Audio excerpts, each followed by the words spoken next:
Olá pessoal, professora Carolina Arantes aqui com vocês para mais uma aula de preparação para concurso relacionada aos temas ambientais aqui no canal do YouTube do Soma Concurso. Se você não conhece ainda o canal, se inscreva, deixa o like aí nos vídeos, aproveite o conteúdo gratuito que o Soma coloca aqui na plataforma do YouTube para vocês, tá bom? Se você vai acompanhar essa aula aí pela plataforma do Soma Concursos, aproveite todos os recursos que a plataforma pode te oferecer, tá bom? E se você ainda não é aluno do Soma Concursos, entra no www.somaconcursos.com.br e escolha lá então o curso que mais vai te ajudar na sua preparação para concurso, tá bom? Gente, se você não conhece aí, né, como que funcionam esses programas aqui de aulas gratuitas no YouTube, o Soma lança aqui na plataforma, normalmente as primeiras aulas, tá, relacionadas a algum tema de edital que já está publicado ou que ainda vai ser publicado, tá? Então, a ideia aqui é a gente iniciar essa preparação, tá? Nas minhas aulas eu sempre faço aí uma bateria de módulos teóricos e depois a gente faz todos os exercícios possíveis sobre aquele determinado tema, beleza? Então, aqui no YouTube, a gente vai começar com essa primeira aula aí para vocês e o resto, então, o restante aí, o complemento, fica disponível para vocês lá na plataforma do aluno, tá? No site do Soma, beleza? Bom, a gente vai falar hoje sobre estratégias para conservação da diversidade biológica, especificamente sobre hotspots e centros de endemismo, tá bom? Deixo aí para vocês minha rede social, né, meu arroba lá do Instagram, para vocês me seguirem e verem também os conteúdos que eu posto por lá, beleza? Vamos lá então, vamos começar. A gente precisa falar, né, de hotspot. Sempre que a gente fala de algum conceito novo, eu gosto de trazer a definição. Acho que é importante a gente entender, né, a definição dos termos, da onde que isso veio, né, para a gente conseguir, então, absorver de forma melhor todo o conteúdo que nós vamos tratar aí na frente. É importante falar para vocês, gente, que esse aqui é um conteúdo que está dentro, né, que engloba toda a parte de biologia da conservação. Então, vocês vão ver que muitas coisas aqui que a gente vai falar nessa e em outras aulas de estratégia para conservação acabam sendo de temas repetidos, que às vezes vocês já viram, né, vocês já visitaram aí nos seus momentos de estudo. A ideia aqui hoje é a gente dar esse foco, então, porque é hotspot, porque é centro de endemismo e como que a banca costuma cobrar isso daí de vocês, tá? Então, vamos lá. O que são os hotspots, né? Isso aqui é uma terminologia em inglês, né? Hot, spot, são aqueles pontos prioritários, pontos de foco, né? Pontos quentes. Então, são essas áreas que são consideradas como prioritárias para a conservação da biodiversidade, tá? É exatamente isso que está descrito aqui. O que acontece, gente? No mundo, a gente tem várias áreas que são muito importantes em relação à biodiversidade, né? E que demandam, então, aí ações e esforços de conservação. Só que a gente não tem tempo, nem recurso financeiro e recurso humano suficiente para dar atenção para todas essas áreas. Então, a ideia de criação dos hotspots é o quê? Conseguir dar foco para aquelas áreas que, dentre um rol de importância, são as mais importantes, tá? É por isso que lá em 1988, o pesquisador Norman Myers criou esse conceito, né, de hotspots, mediante essa preocupação que existia ali pela rápida perda de hábitat e áreas de grande biodiversidade e endemismo. Então, foi bem na época que a gente começou a discutir, ali depois dos anos 70, sobre, né, os impactos que o homem trazia para o ambiente. Então, a gente teve várias discussões internacionais em relação a isso, e em uma dessas discussões surgiu essa preocupação, olha, a gente tem muitas áreas com alta biodiversidade e alto endemismo, e que estão sofrendo uma rápida perda de hábitat, ou seja, isso iria impactar diretamente na biodiversidade, tá? E aí, então, foi criado um critério. O que a gente precisa entender como um critério para classificar uma área como hotspot ou não? Essa área ela precisa apresentar duas coisas juntas, tá? Dois parâmetros juntos. Quais sejam? Primeira coisa, essa área precisa ter uma alta biodiversidade associada a um alto endemismo. Como é que eu vejo isso, professora? Em termos numéricos, a área tem que ter ali, né, pelo menos 1.500 espécies de plantas vasculares que são endêmicas. O que isso quer dizer? Se eu chego naquela área e identifico que tem nessa área pelo menos 1.500 espécies de plantas vasculares que só ocorrem ali, não ocorrem em mais nenhum outro espaço, isso já é um critério de inclusão, tá? Mas não basta ser somente isso. Isso tem que estar associado com um outro critério, que é esse que está aqui do lado. É o critério que me fala que essa área vem sofrendo uma grande pressão antrópica. Ou seja, a gente precisa ter aqui, né? A área precisa ter perdido ali 70% ou mais da sua vegetação nativa primária, tá?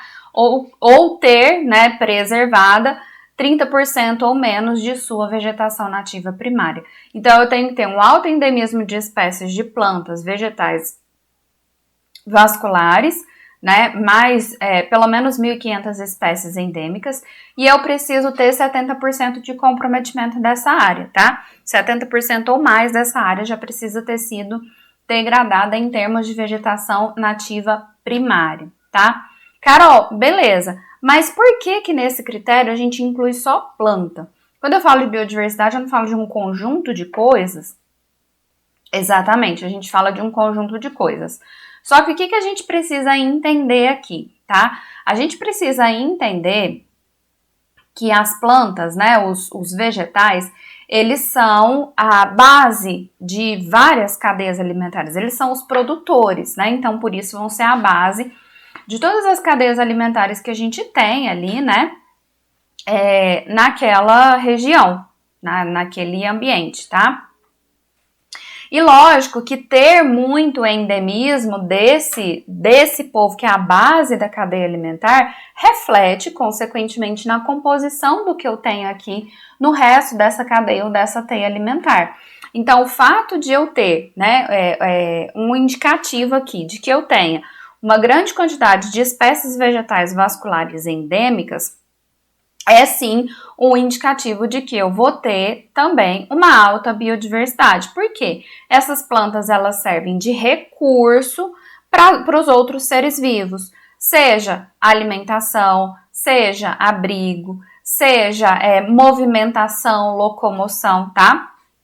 Vários nichos podem ser representados por uma espécie vegetal. Então, a importância da espécie vegetal é essa, tá? Por isso que a gente considera só as espécies, as plantas vasculares aqui nesse critério de inclusão dos hotspots. Por quê? Porque isso vai refletir no resto, tá bom? Da mesma forma, o comprometimento da vegetação, se eu tenho uma vegetação nativa que está 70% comprometida ou mais, isso quer dizer que eu tenho ali uma alta fragmentação e que essa biodiversidade ela vai estar também comprometida, refletindo essa perda de hábitat, perda da vegetação nativa que existia ali antes, tá? Então, para eu considerar como hotspot, eu tenho que ter esses dois critérios juntos, esses dois critérios unidos acontecendo, tá? Mais, pelo menos, 1.500 espécies endêmicas de plantas vasculares e mais de 70% da sua área de vegetação nativa comprometida, tá? Bom, vamos avançar aqui então. É muito importante a gente considerar essas áreas de hotspot, por quê? Porque isso ajuda, né, numa abordagem estratégica para conservação, é o que eu disse para vocês. Se a gente tivesse tempo, dinheiro e gente, né, suficiente, nós estaríamos promovendo a conservação em todos os pontos, porque a biodiversidade ela é importante aonde quer que ela esteja, aonde quer que ela exista, tá? Mas a gente tem isso limitado, recurso financeiro, recurso de gente, recurso de tempo, tudo isso é limitado. Então, criar essas áreas, né, delimitar essas áreas, definir essas áreas, direciona bastante, né, os esforços prioritários para conservação, tá? Então, a gente sabe que são áreas mais sensíveis, que são áreas que já estão provavelmente nesse processo de perda de biodiversidade, e por isso, né, o esforço de conservação ali, então, ele acaba sendo priorizado, tá? Então, a definição de hotspot direciona esses esforços de conservação e acaba ajudando na redução aí, né, das taxas de extinção de espécies no mundo todo, tá bom? A gente tem no mundo todo aqui 36 hotspots de biodiversidade, que são esses que estão destacados aí no mapa para vocês, tá? Vou dar um zoom aqui, só pra gente ir vendo, então, de forma mais detalhada aqui, né? Ó, então a gente tem aqui na América do Norte, né? A gente vai ter ali áreas de hotspot, desculpa, na Califórnia, né? A gente tem aqui essa parte da Mesoamérica que é considerado também como uma área de hotspot. A gente tem aqui as ilhas do Caribe, né? Várias outras áreas aqui, né? Os Andes tropicais. A gente vai ter aqui, né? Áreas de floresta tropical também, a floresta atlântica, o cerrado aqui no Brasil e várias outras áreas distribuídas aqui no mundo todo, tá vendo? Então, cada uma dessas áreas aqui representam esse conceito de hotspot de biodiversidade. Ao todo, como eu disse para vocês, a gente tem 36 hotspots definidos no mundo todo, tá? Só que são áreas, normalmente, como vocês estão vendo aí, não são áreas muito grandes, são áreas pequenas. Elas representam aqui, ó, 2,5% da superfície da Terra. E apesar de serem áreas muito pequenas, a gente tem ali cerca de 44% das espécies de plantas que acontecem no mundo, 35% das espécies de vertebrados e 35% dos serviços ecossistêmicos. Quer dizer, daí essa importância de conservação, né? São áreas pequenas, pontuais, representam ali, né, pouco menos de 3% da superfície da Terra, de forma geral, mas tem uma grande importância em termos de biodiversidade de serviços ecossistêmicos, tá bom? Uma outra curiosidade que eu queria falar aqui para vocês qual é o maior hotspot que a gente tem, né? O maior hotspot que a gente tem de biodiversidade aqui é o hotspot dos Andes tropicais, tá? Ele tem cerca aí, né, de 1/6 de todas as espécies de plantas do planeta, tá? 1/6 de todas as espécies de planta do planeta estão aqui nesses hotspots, beleza?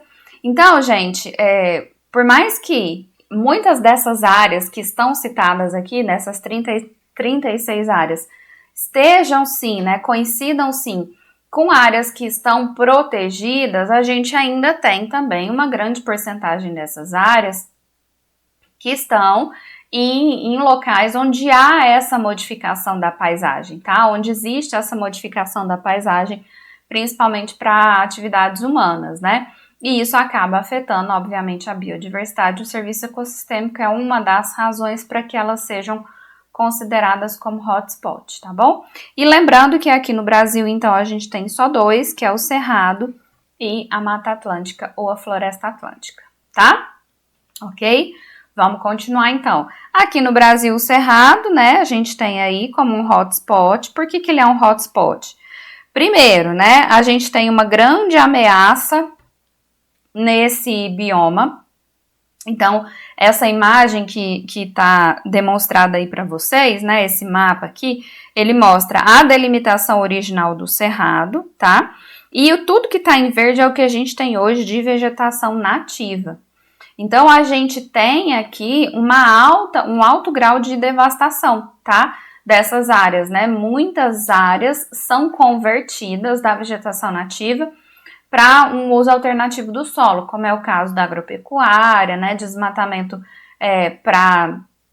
para outros tipos de atividades, silvicultura, seja lá o que for, e a fragmentação de hábitat de forma geral para construir estradas, pela urbanização e assim por diante. Então, hoje a gente tem essa marca de menos de 30% da vegetação nativa conservada no Cerrado, o que já cumpriria com um dos critérios, tá? E além disso, a gente tem aqui no Cerrado, né, quase 4.000 espécies endêmicas, né, de vegetais, espécies vegetais endêmicas. Então, cumpriu com os dois critérios, né? Os dois critérios aqui, foi considerado como um hotspot de biodiversidade, tá? É importante a gente lembrar que é o segundo maior bioma do Brasil, né? Tem uma grande extensão aí, mais de 2.000 km² do território nacional. Tem um clima muito específico, que é justamente uma das condições que confere esse endemismo dentro do bioma, né? Então tem 2 estações bem definidas, existe ali um período de seca prolongada, as espécies ao longo do tempo evoluíram para sobreviver a essa condição, tá? E a gente tem também a ocorrência de incêndios naturais, que também direcionaram muito do endemismo das espécies nesse bioma, tá? Então é sim um bioma com alto endemismo de todas as espécies, e aí a gente tem principalmente de espécies vegetais e que tem uma alta degradação, né, que tem uma alta conversão aí de áreas nativas para áreas de uso alternativo do solo, então é considerado como um hotspot de biodiversidade. E aí a gente tem aqui a Mata Atlântica, nosso segundo hotspot de biodiversidade, tá? Da mesma forma, é uma área que tem uma alta biodiversidade, então é uma das florestas com a maior biodiversidade, uma das maiores biodiversidades do mundo, estão na Mata Atlântica. Muito disso se deve à grande heterogeneidade de ambientes que a gente tem em toda a distribuição da floresta atlântica, tá?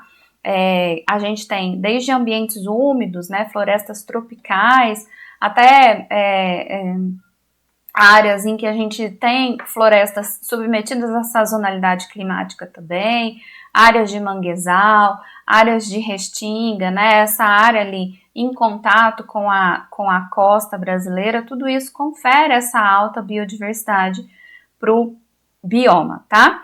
Então, a gente tem aqui um alto grau de endemismo, mais de 5.000 espécies vegetais são endêmicas aqui da Mata Atlântica, e a gente tem também um alto grau de devastação, tá? Hoje a gente tem menos de 13% da cobertura original da Mata Atlântica. Então, olhando aqui nesse mapa, né, tudo isso que está em verde escuro aí é o que seria a cobertura original da Mata Atlântica, e o que está em verde claro são os remanescentes que a gente tem hoje em dia. Então, da mesma forma, né, 2 critérios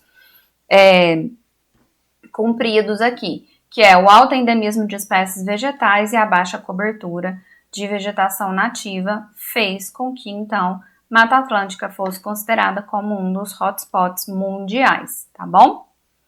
Bom, falamos aqui de hotspot, vamos entender agora o que são os centros de endemismo. E aqui, gente, é muito importante vocês terem bem definido na cabeça de vocês a diferença entre essas duas coisas, tá? Então, o que são os centros de endemismo? Centro de endemismo vão ser aquelas áreas onde eu tenho alta concentração de espécies endêmicas. Presta atenção na diferença, tá? Centro de endemismo. Eu tenho uma área que tem um monte de espécie endêmica. Beleza, tá? Ótimo. Isso é a mesma coisa que hotspot? Não. Eu posso ter centros de endemismo que coincidam com hotspots. Então, eu tenho muito centro de endemismo no Cerrado, eu tenho centro de endemismo sim na Mata Atlântica, mas eu posso ter centro de endemismos em áreas onde eu não tenha o alto grau de devastação. E aí eu vou ter só o fator endemismo acontecendo, que é o que acontece na Amazônia. Então, na Amazônia, a gente tem vários centros de endemismo acontecendo. Então, quando eu falo pura e simplesmente em centro de endemismo, eu estou falando de uma área que concentra uma grande quantidade de espécies que só sobrevivem ali, tá? Pode coincidir com hotspot? Pode. Todo hotspot é um centro de endemismo? Não. Todo centro de endemismo é um hotspot? Não também, tá?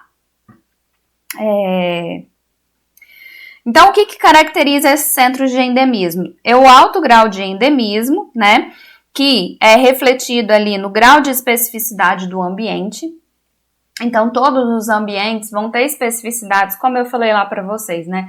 A heterogeneidade de ambientes que a gente tem na Mata Atlântica. Então, a gente tem vários ambientes diferentes, condições ali ambientais diferentes, no espaço e no tempo, que fazem com que aquele conjunto de espécies evolua em resposta a isso, tá? Então, esse alto grau de endemismo, ele reflete essa evolução que aconteceu e essa especificidade que existe ali na relação entre a espécie e o ambiente em que ela vive, tá? Reflete uma história evolutiva. Então, normalmente essa história evolutiva leva ali a separação de populações que vão formar novas espécies, tá? Quer dizer, quando não tem mais o cruzamento ali, né, daquelas populações que estavam ali, acaba surgindo uma nova espécie, é o processo de especiação, que pode ser um isolamento geográfico ou comportamental. O que a gente está falando aqui nada mais é do que ao longo de todo o processo evolutivo de uma espécie acontece alguma coisa que faz com que uma população que era uma coisa só comece a se diferenciar. Então, ou a gente tem um isolamento geográfico dessas populações, ou essas populações, alguns indivíduos começam a se comportar diferente em resposta a alguma condição ambiental, e eles vão se diferenciando tanto que chega um momento que o cruzamento não acontece, né? Ou existe o cruzamento e não gera um descendente fértil, ou seja, eu tive o surgimento de uma nova espécie, tá? E isso aqui, todo esse processo de especiação natural acaba contribuindo muito para o surgimento de espécies endêmicas, dependendo do que acontece nessa história evolutiva, tá? As áreas de endemismo, então, são áreas onde houve uma restrição espacial de parte de uma biota causada por um processo de isolamento. Então, é a área onde aconteceu algum evento específico no passado que fez com que essa população se separasse e surgissem ali novas espécies, tá? É justamente isso. E o endemismo, ele está muito relacionado com o grau de mobilidade dos organismos. É óbvio, gente, que quando a gente tem algum tipo de isolamento, seja geográfico, seja comportamental, né? Quanto maior é a capacidade da espécie de se movimentar, maior vai ser a chance de que ela tenha ali, então, né, uma permeabilidade maior no ambiente. Agora, se é uma espécie com restrição de movimento e acontece alguma alteração ambiental ali, automaticamente ela vai precisar se moldar, né, se modificar para sobreviver apenas àquela condição ambiental ali. Então, o grau de mobilidade acaba, né, influenciando muito nessa tendência de endemismo, tá? Normalmente, espécies que são cosmopolitas são espécies que têm facilidade no deslocamento e que têm uma plasticidade fisiológica e comportamental para lidar com diferenças no clima, diferenças na composição da biota e assim por diante. Espécies que são mais restritas em relação ao movimento, elas precisam se especializar a sobreviver naquela condição ali, que é onde ela se encontra, tá? Então, o grau de mobilidade tem uma influência muito importante aí, tá bom? Bom, o Brasil é um país, né, que tem um alto grau de endemismo. A gente tem uma extensão territorial muito grande e a gente tem uma variedade muito grande também de ambientes. E isso acaba favorecendo para que exista, né, esse alto grau de endemismo aqui no Brasil. Então, em todos os biomas, a gente tem um certo nível de endemismo, tá? E o Brasil em si possui aí, né, um alto grau de endemismo associado à sua biota total, tá? E a gente pode classificar o endemismo de acordo com duas categorias aqui, tá? A origem e a idade. Então, quando a gente fala de endemismo autóctone, o que eu tô falando? Eu tô falando que houve, então, uma diferenciação da espécie no local onde elas vivem no presente. O que isso quer dizer, professor? Explica isso daí direito.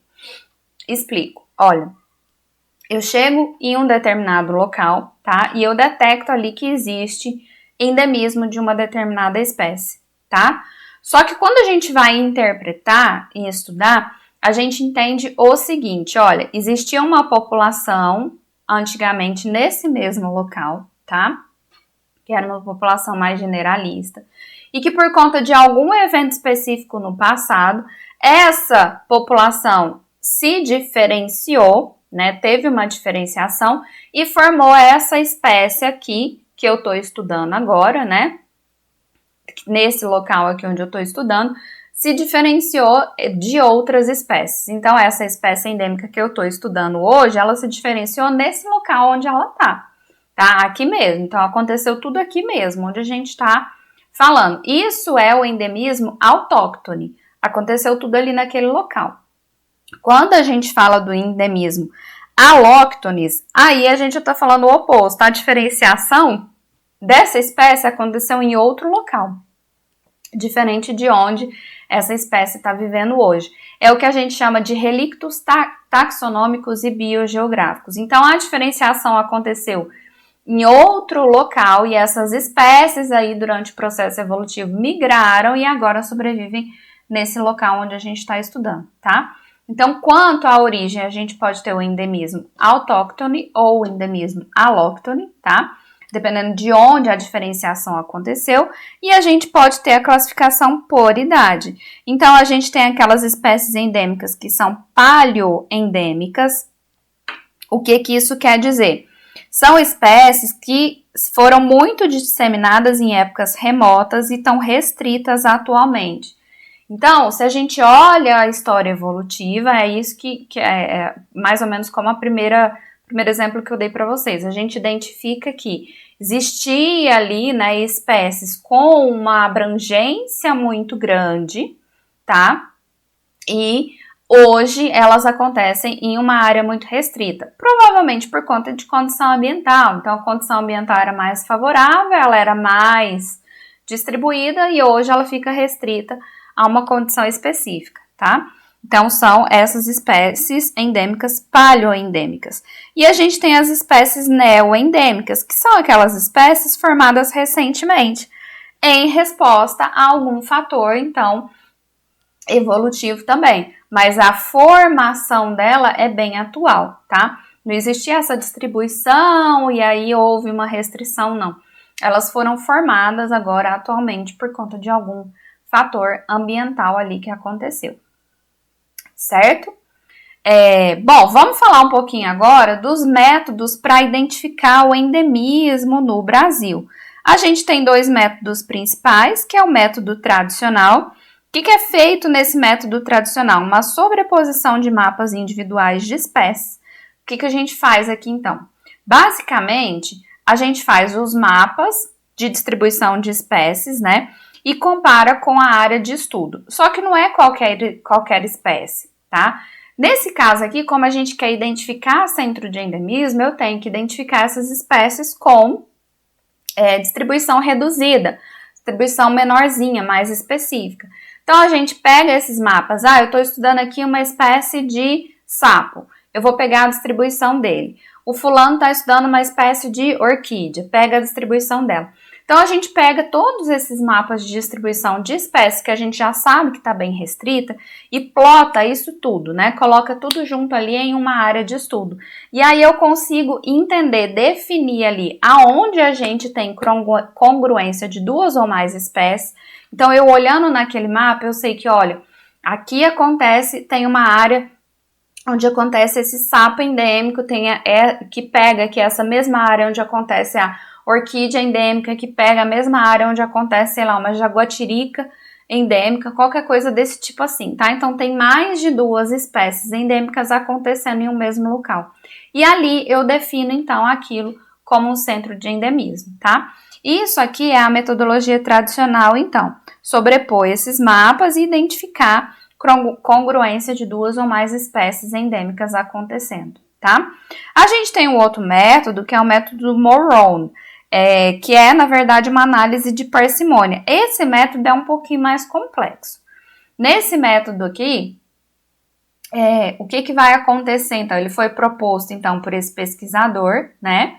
E aí, a ideia é tentar trazer uma análise um pouco mais quantitativa. Então, a primeira coisa que se faz é identificar unidades geográficas operacionais. O que são essas unidades geográficas operacionais? São unidades que a gente vai usar para analisar ali, né? E a gente faz essa localização ali de uma determinada região, definindo, né, alguns critérios físicos. Então, é basicamente ali a delimitação que eu vou usar, tá? Essa primeira coisa aqui é a delimitação que eu vou usar. Isso aqui é minha unidade geográfica operacional, tá? Depois, a gente vai construir uma matriz, tendo ali um eixo L e um eixo C, tá? Então, eu tenho o L ali, é a linha, são as linhas dessa matriz, e C são as colunas dessa matriz, tá? No L, então, aqui, eu vou ter, nesse L, todas as unidades geográficas operacionais. Então, na minha linha, eu vou ter todas as unidades geográficas operacionais aqui, ó, tá? Isso é a linha. Na coluna, o que a gente tem? A espécie. Espécie 1, espécie 2. Deixa eu fazer em outro... de um jeito aqui que fica melhor de entender. Vou apagar aqui minha unidade geográfica e construir a matriz para vocês. Então, o que a gente tem aqui, ó? A matriz é assim, ó, espécie 1, espécie 2, espécie 3, espécie 4, espécie 5, tá? E aí, vamos supor que eu tenho aqui 3 unidades geográficas. Então, eu vou ter aqui, ó, GO1, o GO2, o GO3. Isso, tá? E aí agora, como que essa matriz é construída? Essa matriz agora, ela vai ser construída com dados binomiais, tá? Então, você vai colocar se a espécie está presente, então eu vou lá na unidade 1, unidade geográfica operacional 1. A espécie 1 está presente? Tá, então aqui ganha o número 1. A espécie 2 tá? Não. A espécie 3 tá? Não. A espécie 4 tá? Tá. E a espécie 5 não. E assim por diante, a gente vai fazendo, tá? Vamos supor que fique assim, ó. E aqui... tá? Mais ou menos assim. Então, essa matriz aí, ela é submetida a uma análise de parcimônia, tá? Lógico que aqui eu fiz uma matriz muito simplesinha, tá, gente? Mas é feita, então, uma análise de parcimônia, e essa análise de parcimônia vai me mostrar, então, quais são as unidades geográficas operacionais em que eu vou ter ali, né, grupos de ocorrência de pelo menos 2 espécies. E aí, a partir daí, a gente sobrepõe isso com um mapa da área onde eu estou definindo como estudo, para poder fazer, inclusive, um agrupamento hierárquico. Olha, não, então a unidade geográfica 3, ela tem mais ocorrência de espécies, né, mais correspondência de espécies do que a unidade 1, por exemplo, tá? Então, é assim que é feito no método de Moron. Ele é um método um pouco mais qualitativo aqui, né? E acaba sendo mais usado por isso, porque fica mais fácil, né, de conseguir identificar essas áreas aí, então, tá? Normalmente, a grande dificuldade de se utilizar esse método é que a gente precisa aqui de um conhecimento bem extenso, né, das espécies que ocupam essa área. Então, quando é uma área que não tem muito conhecimento, que o conhecimento é precário, que a gente ainda desconhece, o método Moron, ele acaba não sendo tão eficiente assim, tá? Mas ele é o que mais tem sido utilizado para definir esses centros de endemismo no Brasil. E aí a gente vai falar agora dos centros de endemismo que a gente tem aqui no Brasil, tá? A gente tem o Centro de Endemismo Belém. Centro de Endemismo Belém é essa área que vocês estão vendo aí no mapa, que ela fica na região amazônica, compreende ali o leste do Pará, o oeste do Maranhão e o extremo norte do Tocantins, tá? E é uma área onde a gente tem ali, né, mais de 70% da sua área original desmatada já, tá bom? Então, nessa área, a gente tem ali, né, cerca de 42 espécies ameaçadas da Amazônia vivendo nessa área, e muitas delas estão aqui nessa classificação de criticamente ameaçadas. Vou mostrar algumas aqui para vocês, tá? Que entram como criticamente ameaçadas na lista ali, então, de espécies ameaçadas de extinção. Então, como que essa área foi definida, Carol? Considerando todas essas coisas, né? Principalmente, a gente tem o nível de ameaça aqui, né, que é representada, e a ocorrência dessas espécies endêmicas. Então, várias espécies são consideradas, vegetais e animais são consideradas, plotadas em um mapa, e o que se detectou é que nessa região amazônica aqui, existe uma alta ocorrência de espécies endêmicas associadas à região, tá? Então, por isso, é uma região considerada como centro de endemismo. É importante, gente, a gente lembrar que é o seguinte, o centro de endemismo, ele pode ser definido desse jeito que eu vou mostrar aqui para vocês, ou ele pode ser definido de acordo, por exemplo, com um determinado grupo de espécies. Então, no Brasil, a gente tem vários centros de endemismo que estão associados a lepidópteros, por exemplo, né? A grupos taxonômicos específicos, tá?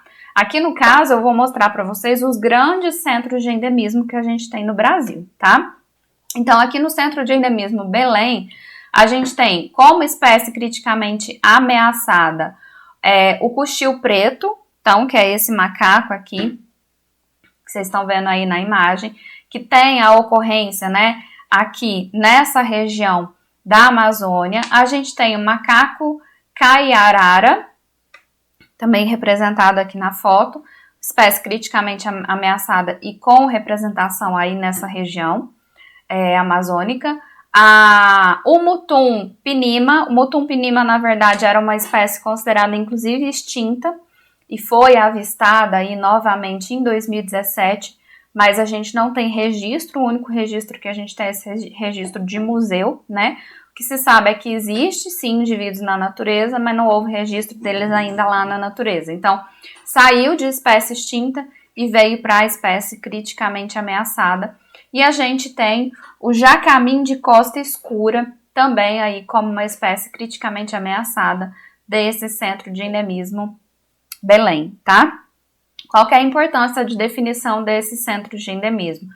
E aí, definindo esse centro de endemismo, a gente tem muito mais esforços de conservação, de estudos específicos, inclusive para determinadas espécies, amazônicas aqui especialmente, né, nessa área, tá? Porque a chance da gente descobrir novas espécies endêmicas, né, descobrir comportamentos dessas espécies acaba sendo maior nesses centros de endemismo, beleza?